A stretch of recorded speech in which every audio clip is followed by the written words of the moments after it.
ಆವೃತ್ತಿಯ ಆಳ್ವಾಸ್ ಪ್ರಗತಿ 2025 ಬೃಹತ್ ಉದ್ಯೋಗ ಮೇಳ ಆಗಸ್ಟ್ 1 ಹಾಗೂ 2ರಂದು ವಿದ್ಯಾಗಿರಿಯಲ್ಲಿ ನಡೆಯಲಿದೆ.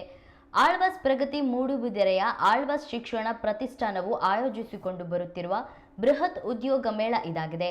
2007ರಿಂದ ಈ ಮೇಳ ಆಯೋಜಿಸಿಕೊಂಡು ಬರಲಾಗುತ್ತಿದೆ. 11 ಪ್ರಮುಖ ಸಂಸ್ಥೆಗಳು ಭಾಗವಹಿಸ್ತಾ ಇದ್ದು 283ಕ್ಕೂ ಅಧಿಕ ಉದ್ಯೋಗ ಅವಕಾಶಗಳು ಇವೆ. ಹೊರ ಜಿಲ್ಲೆಗಳಿಂದ ಬರುವ ಉದ್ಯೋಗ ಆಕಾಂಕ್ಷಿಗಳಿಗೆ ಜುಲೈ 31ರಿಂದ ವಸತಿ ವ್ಯವಸ್ಥೆ ಸಹ ಕಲ್ಪಿಸಲಾಗುವುದು ಎಂದು ಆಳ್ವಾಸ್ನ ಪ್ರಸಾದ್ ಶೆಟ್ಟಿ ಮತ್ತು ನಿತಿನ್ ಕೆಆರ್ ಅವರು ಮಾಧ್ಯಮಗೋಷ್ಠಿಯಲ್ಲಿ ಮಾಹಿತಿ ನೀಡಿದರು. ಪತ್ರಿಕಾ ಬಂಧುಗಳಿಗೆ ನಾನು ಸಂಸ್ಥೆಯ ಪರವಾಗಿ ಸ್ವಾಗತವನ್ನ ಬಯಸ್ತಾ ಇದ್ದೇನೆ.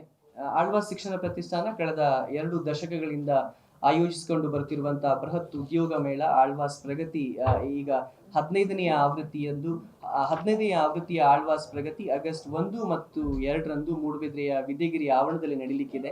ನಾವು ರಾಜ್ಯದ ವಿವಿಧ ಭಾಗಗಳಲ್ಲಿ ಈ ತರದ ಪತ್ರಿಕಾಗೋಷ್ಠಿ ಅಥವಾ ಈ ವಿಷಯವನ್ನ ಜನರಿಗೆ ತಲುಪಬೇಕು ಅನ್ನುವ ಹಿನ್ನೆಲೆಯಲ್ಲಿ ಪತ್ರಿಕೆಗಳಿಗೆಲ್ಲ ಪ್ರಕಟಣೆಯನ್ನ ಕೊಡ್ತಾ ಇದ್ದೇವೆ. ಕಳೆದ ವರ್ಷವೂ ಶಿವಮೊಗ್ಗದಲ್ಲಿ ನಾವು ಈ ಪತ್ರಿಕಾಗೋಷ್ಠಿಯನ್ನ ಮಾಡಿದ್ವಿ. ಈ ಭಾಗದಿಂದ ಹೆಚ್ಚಿನ ಉದ್ಯೋಗಾಕಾಂಕ್ಷಿಗಳು ಈ ಉದ್ಯೋಗ ಮೇಳದಲ್ಲಿ ಪಾಲ್ಗೊಂಡಿದ್ರು. ಈ ಬಾರಿಯೂ ಇಲ್ಲಿಂದ ಹೆಚ್ಚಿನ ಉದ್ಯೋಗಾಕಾಂಕ್ಷಿಗಳು ಬರಬೇಕು ಅನ್ನುವ ಆಶಯದೊಂದಿಗೆ ಈ ಪತ್ರಿಕಾಗೋಷ್ಠಿಯನ್ನ ಮಾಡ್ತಾ ಇದ್ದೇವೆ.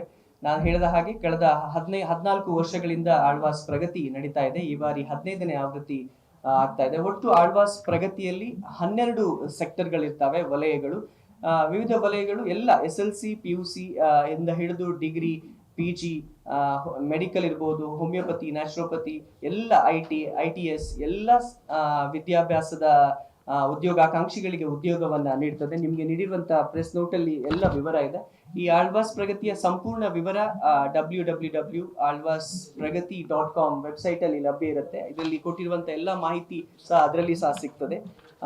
ನಾನು ಹೇಳಿದ ಹಾಗೆ ಒಟ್ಟು 12 ವಲಯಗಳಿರ್ತವೆ. ಅದರಲ್ಲಿ ಪ್ರಮುಖವಾಗಿ ಇರುವಂತಹ ಮೊದಲನೇ ವಲಯ ಅಂತ ಹೇಳಿದ್ರೆ, ಎಲ್ಲ ವಲಯಗಳು ಪ್ರಮುಖವೇ, ಮ್ಯಾನುಫ್ಯಾಕ್ಚರಿಂಗ್ ವಲಯ.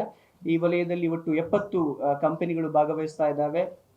22 ಕಂಪನಿಗಳು ಮೆಕ್ಯಾನಿಕಲ್ ಇಂಜಿನಿಯರಿಂಗ್ ವಿಭಾಗದ ಅಭ್ಯರ್ಥಿಗಳಿಗೆ 200 ಉದ್ಯೋಗ ಅವಕಾಶಗಳನ್ನು ನೀಡುತ್ತಿದ್ದಾವೆ. 20 ಕಂಪನಿಗಳು BCom. ಈ ತರ ಎಲ್ಲಾ ಅಂದ್ರೆ ಯಾವುದೇ ರೀತಿಯ ಡಿಗ್ರಿ ಇರ್ಬೋದು, ಪೋಸ್ಟ್ ಗ್ರಾಜುಯೇಷನ್ ಇರ್ಬೋದು ಅಥವಾ ಇಂಜಿನಿಯರಿಂಗ್ ಇರ್ಬೋದು, ಈ ತರದ ಗ್ರಾಜುಯೇಟ್ಸ್ ಗಳಿಗೆ ಮ್ಯಾನುಫ್ಯಾಕ್ಚರಿಂಗ್ ಸೆಕ್ಟರ್ ಇಂದ ಸಹ ಉದ್ಯೋಗ ಸಿಗ್ತದೆ. ITI ಅಭ್ಯರ್ಥಿಗಳಿಗೆ ಆಲ್ಮೋಸ್ಟ್ 1,000ದಷ್ಟು ಉದ್ಯೋಗದ ಅವಕಾಶಗಳು, ಡಿಪ್ಲೊಮೊ ಅಭ್ಯರ್ಥಿಗಳಿಗೆ 1,500 ಉದ್ಯೋಗ ಅವಕಾಶಗಳು ಮ್ಯಾನುಫ್ಯಾಕ್ಚರಿಂಗ್ ಒಂದೇ ಸೆಕ್ಟರ್ ಇಂದ ಈ ಉದ್ಯೋಗ ಮೇಳದಲ್ಲಿ ಲಭಿಸ್ತಾ ಇದೆ.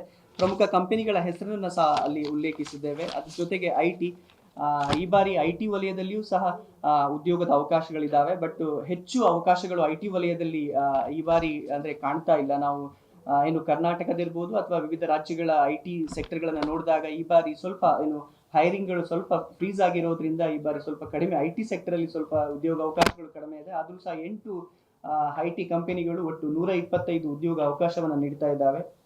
ITES ವಲಯ, ಅದರಲ್ಲಿ 24 ಕಂಪನಿಗಳು ಆಲ್ಮೋಸ್ಟ್ 4,000ದಷ್ಟು ಹೆಚ್ಚು ಉದ್ಯೋಗ ಅವಕಾಶವನ್ನ ನೀಡ್ತಾ ಇದೆ.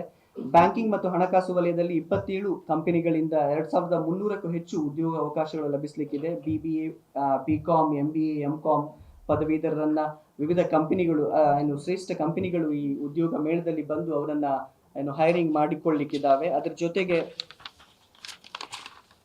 ಹೆಲ್ತ್ ಕೇರ್ ವಲಯದಲ್ಲೂ ಸಹ ವಲಯದಲ್ಲಿಂದಲೂ ಸಹ ಹೆಚ್ಚಿನ ಹೆಲ್ತ್ ಕೇರ್ ಸೆಕ್ಟರ್ಗಳಿಂದ ಫರ್ಮ್ಗಳು ಬರ್ತಾ ಇದ್ದಾವೆ.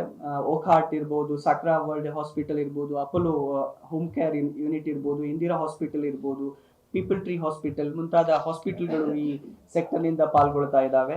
ಫಾರ್ಮಾ ವಲಯದಲ್ಲಿಯೂ ಪ್ರಮುಖ 5 ಫಾರ್ಮಾ ಕಂಪನಿಗಳು ಪಾಲ್ಗೊಳ್ತಾ ಇದ್ದಾವೆ.